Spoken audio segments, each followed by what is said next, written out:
Hi, this is Steve and Jenny Florison, and this is Unit 1, Work Within a Community Development Framework, and you can see the different parts to this unit on that slide. It has 5 assessments. The first one is a knowledge-based written assessment, then there's a case study, and facilitating a group discussion, another case study, and then a journal of your personal values, which we'll talk about later on. When we look at boarding around the world, we see that countries like the UK have a very strong tradition of boarding, and so does Australia really. The UK has over 700 boarding schools. Australia has 230, but we have way less people, and you can see that America has 284 for something like 300 million people. So in the UK it's 1% of the student population, while in America it's only 0.5% of the student population. In Australia, we've got about 235 residences. They range from very small residences, around 10 to up around 800. The largest is Geelong Grammar. The oldest, 184 years old, is King's School in Parramatta. Most of these boarding residences are secondary, with sometimes upper primary students, and there are a few that are primary only. This is Geelong Grammar, the largest of the boarding schools. This is King's School, the oldest boarding school. There are different types of student residence or student boarding in Australia. You've got boarding schools where you've actually got a school on the site with the boarding residents, and these are the most common boarding types in Australia. You've got international boarding schools, which of course is a part of the boarding schools group, and these are boarding schools that are set up to take international students, although they generally have some local students as well. You've got hostels or residential colleges, and this is a boarding residence without a school. So sometimes these will take students that go to different schools, so they might go to 2 or 3 schools in the one area. You've got family group homes, and this is similar to a normal home, except more students, of course, where you may have, say, anywhere from 10 to 15 students and a couple looking after them, or maybe boarding supervisors who come in, but they're like a family group in one house. You've got children in care or child protection residences, and you've also got community detention for underage asylum seekers, although there's not many of these now because of the government policies. You can see here where the boarding residences are around Australia. There's 62 in Queensland, 62 in New South Wales, 43 in WA, 26 Victoria, 18 in South Australia, 12 in the Northern Territory and 11 in Tasmania. They do tend to change, some close and some open each year, so the numbers do change a little. There's 191 boarding schools, and this is where you have accommodation on the same site as a school. Most of these have day students as well. Many of them are non-government, run by the church and other organisation. Western Australia is different to other states in that it has a lot of government-run, government-managed boarding facilities. There's 9 country hostels around the state and 5 agriculture-based boarding schools. Some other states and territories have got small numbers of government-run boarding residences as well. Northern Territory is developing more of these. Aboriginal Hostels Limited, AHL, run 25 hostels across Australia for Indigenous students. Some of these they own and some they fund. There are 2 support organisations in Australia. There's Boarding Australia and there's ABSA, Australian Boarding Schools Association. And in your work there in the boarding industry, you may be known as a supervisor, and that's the term we're going to use during this course. But of course, some of you might be known as house parents, youth workers, hostel parents, different names for your role.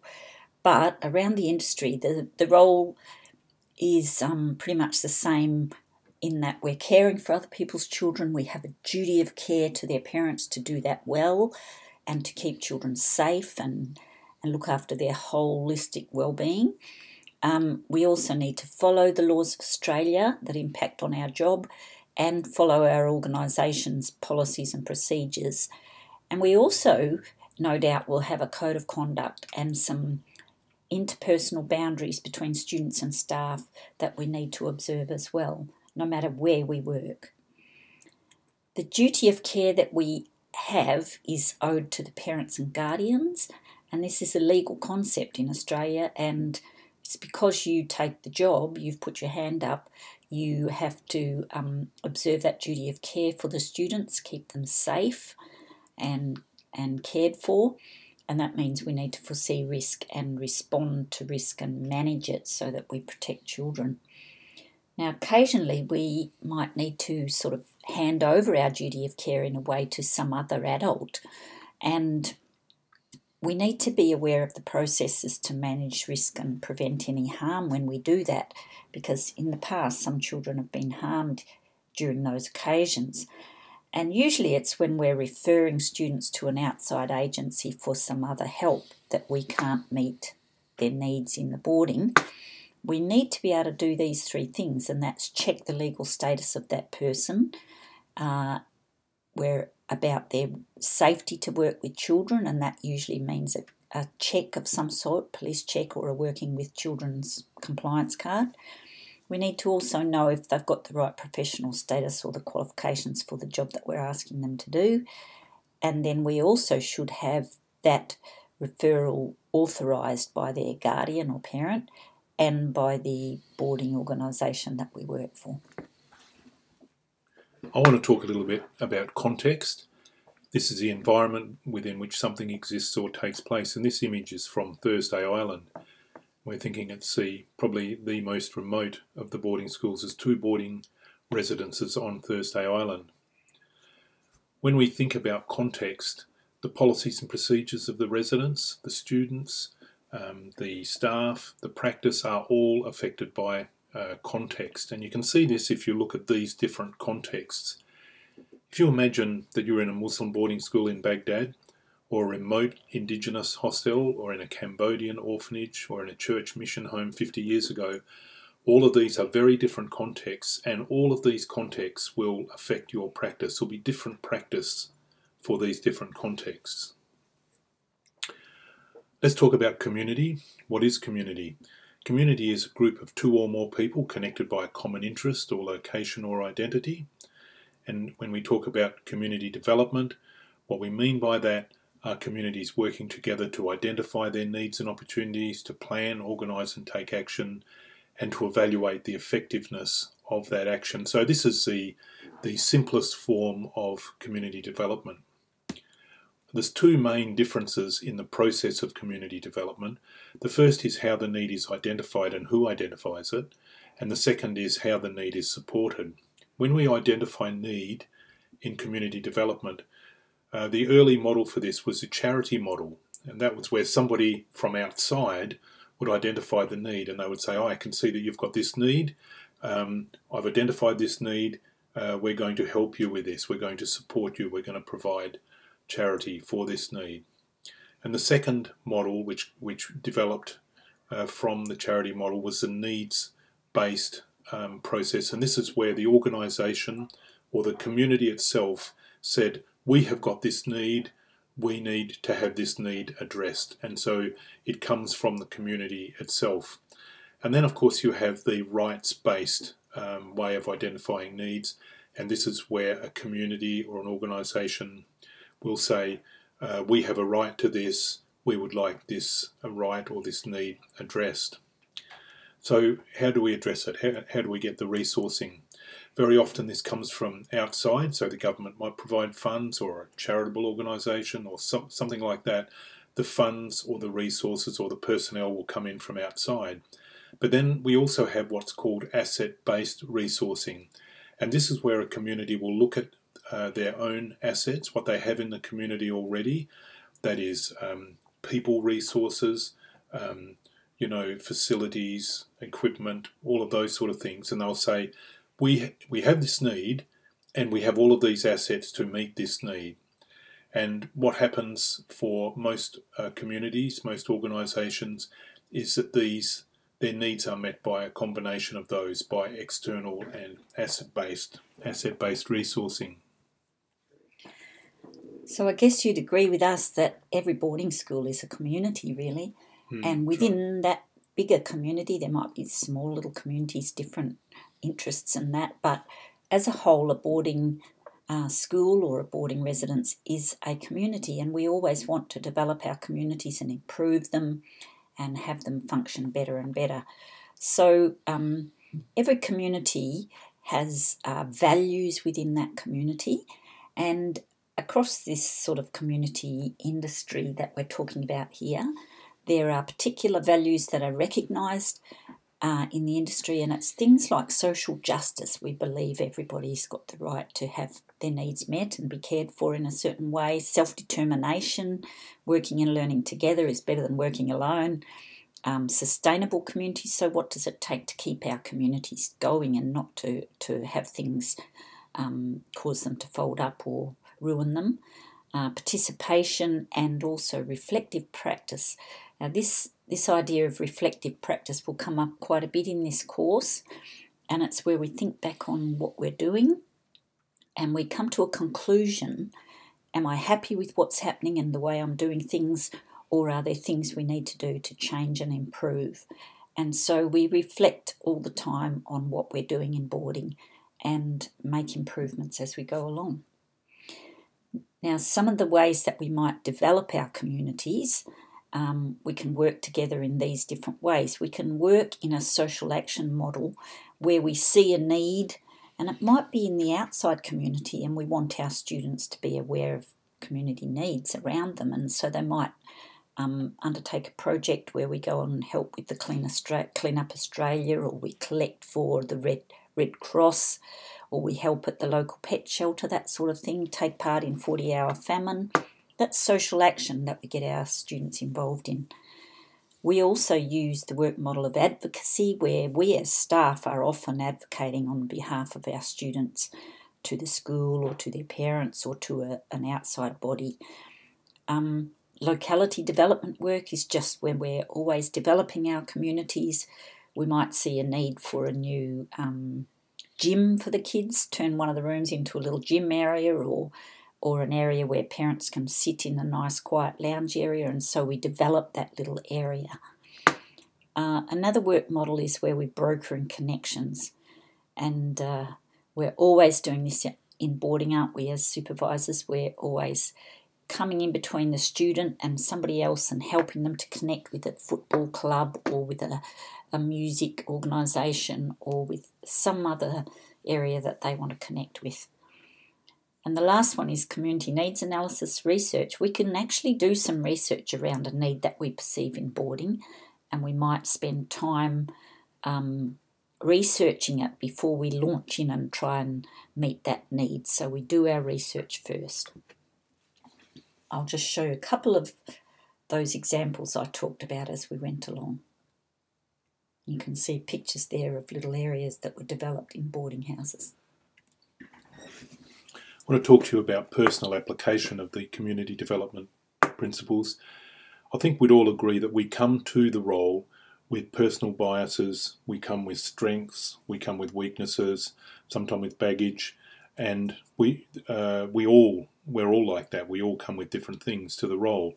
So what do we do about that? We acknowledge the bias, the strength, the weakness, we acknowledge it. We check how this will affect our practice, and we review or change our own practice accordingly. So let me give you an example. If somebody knew that they came to the job and they were, say, a person who was very quick to get angry, then they would firstly acknowledge that. You know, and this is a self-reflection type thing. They'd acknowledge that they get angry quickly. They would check the effect on their practice, and it will affect your practice because students will wind you up from time to time. And so you need to have some strategies for dealing with that issue when it comes up, so that you're prepared and ready to deal with those issues when they come up. A strategy for making sure that you don't get angry and act inappropriately. We also have filters for decision making, and there's basically 3 filters. The first and the highest of these, of course, is the laws of Australia, the state and federal laws. The second are your organisation's policies and procedures, And the third are your own values and principles, or the values and principles of community development, those principles we've just been looking at. So this is an order, and so the law of Australia in this order must always come first, and then the organisation policies and procedures, and then your own values and principles. In an organisation like a boarding residence, there's lots of different needs and rights, and we find that these are interrelated. Sometimes they'll cross over. Sometimes one person's need might affect another person's right, etc. For example, one student's right for freedom or need for freedom can't be allowed to interfere with another student's need for protection or safety, or the parent's need for protection or safety. A student's need for privacy can sometimes conflict with a parent's need for information. So these needs and rights can be very interrelated in a boarding residence.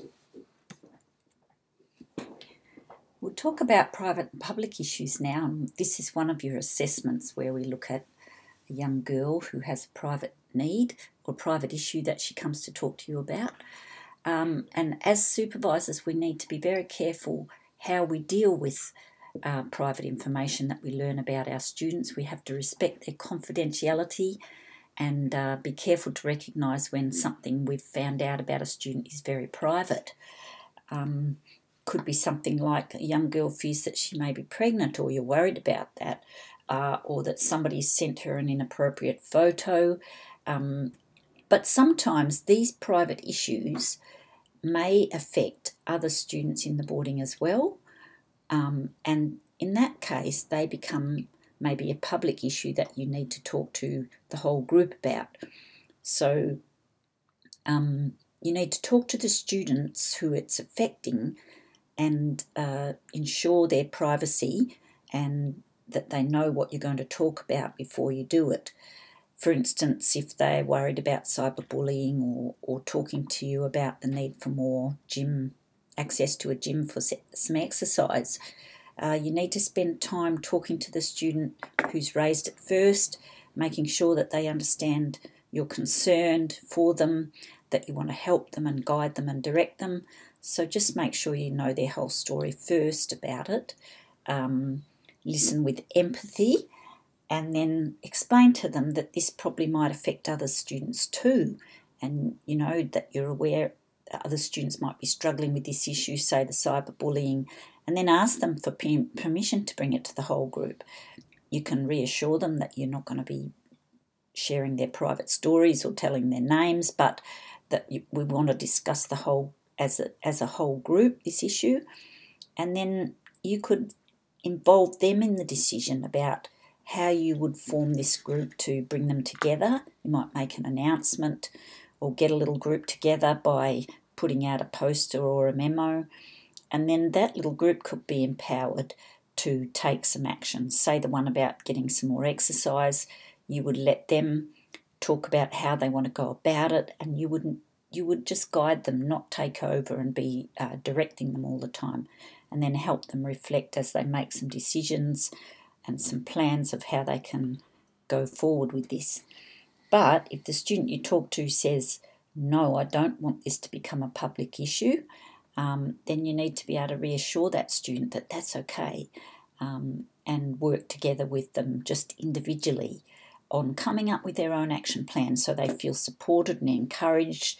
You help to keep them accountable and they can see a way forward, and you can help them to monitor their progress with this issue. A large part of this unit is about facilitating group processes, and we're going to look now at facilitating a group discussion. So when we facilitate a group discussion, we need to do the housekeeping, this sort of thing here, where you introduce yourself and others and looking after physical needs, telling people where the exit is, all of those sort of things. And we also have to establish some ground rules, and the ground rules include all ideas being valued, having your say and listening to others, everybody having an opportunity to contribute, keeping it brief and staying on topic, one meeting at a time. What we mean by that is you don't have 2 or 3 people at the end of the table having their own little discussion during the middle of another discussion, and you might have rules about mobile phones. And you'll see that assessment 1.3 is about facilitating a group discussion, and you'll need to talk to us about how you're going to do that and how the process for that. Assessment 1.4 is about engaging with students and engaging a group process to bring about change. So this is engaging with students and asking them the question, can you think of a positive change or improvement that you would like to see in the boarding residence, discussing the strategy to meet this need, consulting with stakeholders, and then creating an action plan. So that's your little bit of community development in your boarding residence, and that's assessment 1.4. Assessment 1.5 is a self-reflection document, and it looks a little bit like this. And so what you have to do with this document is that you look at it, and let's deal with the bottom part first, where it's got social justice and all those little boxes. You look at it, you read the section, and then you give yourself a number from 1 through to 5. 1 means that you never do this, and the other means that you do it all the time. Now, you remember we told you earlier that we collect evidence, and that's how a trainer or an assessor works, that they collect evidence. When we look at this, this is evidence for us that you can think about your own practice in terms of the community development values. And so that's the purpose of this assessment.